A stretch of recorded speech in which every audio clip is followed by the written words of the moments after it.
Hey everybody, it's been a minute, but I'm back in my bullshit.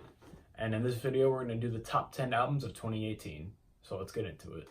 Coming in at number 10 is Flatbush Zombies' Vacation in Hell. So the Flatbush Trio are back, and with some more psychedelic raps for us. With Meech's raspy, aggressive, dark voice, Juice's character, cartoon-like, charismatic personality, and Eric's calm and controlled bars made for a really interesting album. It featured a lot of Eric's best production so far. He started experimenting with a lot of different sounds, a lot of real instruments aside from just using software instruments, and blended a lot of other elements into it. Some of my favorite tracks on here were Chunky, Hello, Ask Courtney, and Vacation featuring Joey Badass, which is a total banger that everybody can listen to. Could have been on the radio, to be honest with you. And yeah, so I'm really excited to see what they do in the future. But it featured some of their best work yet. I'm going to be saying that a lot throughout this video because I love a lot of these projects. At number 9 is the long-awaited Earl Sweatshirt album, SRS, or Some Rap Songs. This album took me a while to just figure out. It has some of the weirdest, most obscure, abstract, complex production I've ever heard in my life. It has a lot of lo-fi qualities to it too, a lot of distorted, looped vocal samples. Just a very strange sounding album, but nonetheless, I enjoyed it a lot. Some of my favorite tracks were Shattered Dreams, Red Water, Nowhere to Go, The Mint. It featured a lot of deeply, deeply personal bars by Earl talking about, drug addiction, suicidal thoughts, depression. I mean, unfortunate to hear that he went through that, but happy that he's expressing himself through music. Happy that Earl's back. And yeah, I really enjoyed this little project, and I'm hoping to hear more from him this year. Coming in at number 8 is Denzel Curry's Taboo. So Denzel Curry for a while had been kind of an underdog, an underground underdog, if you will. In the rap scene, he wasn't noticed as much, but it seems like his work has paid off quite a bit. This is definitely his best project. It features a variety of sounds that is new to him. He actually made it quite conceptual, so it's a very focused album. He actually split it into 3 parts and has 3 different album covers for each section of songs, which is pretty cool. I think it was light, gray, and dark, I guess, kind of defining the elements that he was bringing forth on the songs on each of those sections. And yeah, obviously, he had a hit single off this, Clout Cobain, which kind of blew the album up, talking about, how people are a lot of followers these days, people using drugs, because it's glorified in pop culture and rappers just kind of being idiots, in short. Yeah, that was a really cool track, and I really liked this album. I think it showed a lot of ambition on Denzel's part. I think he can only go up from here, and that his work can improve. And obviously featured his rapid-fire machine gun type flow, but also had some really cool poppy songs on this as well too, like Cash Maniac was a really interesting track for him. And yeah, I really like this album a lot. So coming in at number 7 is Playboi Carti's Dial It. I can easily say I've listened to this project like 100 times. It features some of the most sticky, just ingraining yourself in your brain hooks and lyrics and flows. I mean, Playboi Carti's a weirdo in the rap game, and he has his own style that I feel like he copyrighted, because if anybody copies his style, they know that it's Playboi Carti's. And yeah, it features a lot of great production from Carti's longtime collaborator, Pierre Bourne.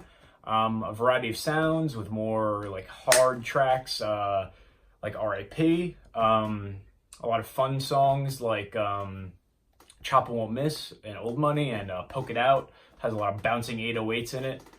And yeah, just a really, really interesting album to listen to overall. It's very, very catchy. Another one of my favorite tracks is Long Time, which features kind of a bit of a softer side of Carti. And it was the intro to the album, which I thought was an interesting pick. I guess just kind of expressing his appreciation of how he got here and how he feels now. But truly a fun, interesting album to listen to, and I just can't stress that. Just gets stuck in your head. I can't get it out, man. Number 6 is Kanye West's Ye. So this album was surrounded by a lot of media attention because Kanye West had been a bit of a a target in 2018 from all the hot water that he was in, from TMZ and Twitter, and I'm sure you guys know. But this album, I really enjoyed. It sounded like a chapter straight out of the Diary of Kanye West. Talked about a lot of very deep personal things. I don't think we've seen Kanye like this in a very long time. Talked about, views on having kids, about politics, about the media. I mean, and all just about being Ye. And some great tracks on this with assists from Kid Cudi and Party Next Door of all people. Ghost Town was a phenomenal track. Violent Crimes, where he talks about having a daughter and how his views on that has changed his views on women. And I Thought About Killing You, which is a really interesting track because I think he's talking about himself in that. I guess that goes along with the whole bipolar thing. So yeah.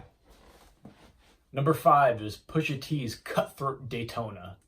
So this is a project entirely produced by Kanye West. Again, only having seven songs, just like Ye and the other albums he worked on this year. But is a phenomenal record. Pusha really stepped up to the plate on this one and may be his best project yet. Featured some of the most aggressive, funny, hard-hitting bars that I've ever heard from him. He had some assists from 070 Shake on the song Santeria, which is a really interesting one. Comeback Baby was a great track with a funny sample that came around the hook. And the opening track, If You Know, You Know, it just kind of sounds like a victory lap from, all of his time in the rap game. He's been in like 2 decades. And yeah, just a really great project from Pusha T. Just a quality hip-hop project. I can say that confidently. Number 4 is Travis Scott's extremely, highly, heavily anticipated Astroworld. In a sentence, Astroworld kind of feels like a psychedelic roller coaster ride that only gets better as you go on. This album was absolutely great. Opened up with some real psychedelic bangers like Stargazing, R.I.P. Screw, and then it moved on to, included a bit of more mellow songs like Skeletons, Astro Thunder, and Coffee Bean. And also had some really great club bangers like Sicko Mode and No Bystanders. And though it wasn't quite as personal as Rodeo was, it definitely created its own feeling and has its own place in Travis Scott's discography. Was it the best album of 2018? No, because it's number 4. But it was definitely a phenomenal album. Number 3 is the late Mac Miller's Swimming. Swimming featured some of the most funky, polished, and jazzy production that I'd heard all year. I mean, such a good album, just in total. Tracks like What's the Use, Hurt Feelings, Come Back to Earth, Dunno, and 2009. I mean, all phenomenal tracks. This album was deeply personal, talked about Mac's demons, his antisocial behavior, his reliance on drugs in some areas. Just really interesting album to listen to. And unfortunately, Mac passed away this year. But, his music lives on with all of us and the impact that it made on us. Number 2 is Brockhampton's Iridescence. And this is the first album since the group has finished with the Saturation Trilogy and since they removed core member Amir Van due to some sexual assault allegations. And whenever a music group, takes out one of its members, changes the dynamic. And I have to say that some of the other members really stepped up and had their time to shine on this album. Specifically, Bareface and Joba did a really good job throughout the entire record. Some great tracks were Thug Life, which features Don McLennan having a really personal verse throughout this whole thing with some distorted vocals on it and some really pretty piano chords throughout the whole thing. Another great track would be Tanya, another deeply personal track talking about the struggles that the group's having with fame. Fabric, another great one. Then there's Honey and Vivid, which are both more upbeat tracks. And yeah, this album featured some really weird and experimental production compared to what Brockhampton has done in the past. And yeah, overall, just a great record. Talked a lot throughout the whole record about the group's trouble with fame and the things that come along with it, which I think a lot of other young artists can relate to.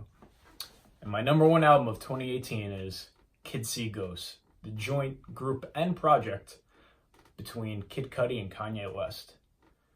Though this album is only 20 minutes and 7 songs, it feels so much longer. It is one of the most experimental hip-hop albums I've heard in quite a while. And it's insane. It's just insane. I mean, some of my favorite tracks on this are Feel the Love, Fire, Fourth Dimension, Free, Reborn, Kids See Ghosts, Cudi. Yeah, it's all the songs. I love all the songs. All the songs are my favorite. Kids See Ghosts features some of the best vocal performances from Kid Cudi we've heard in a long time. Features some of Kanye's best verses we've heard in a long time. We haven't heard him spit like that in quite a bit ever since in 2016, since The Life of Pablo, and No More Parties in LA in 30 Hours. But he had some fantastic verses on this, and the production is just outrageous.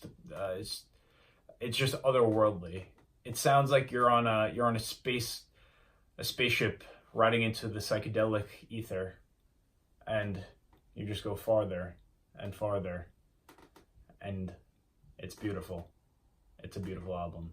You should go listen to it.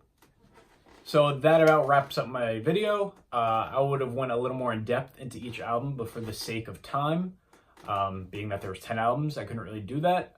But I hope you guys enjoyed. Like, comment, and subscribe. Tell me what I should do next, what you guys would like to see, and thank you for tuning in.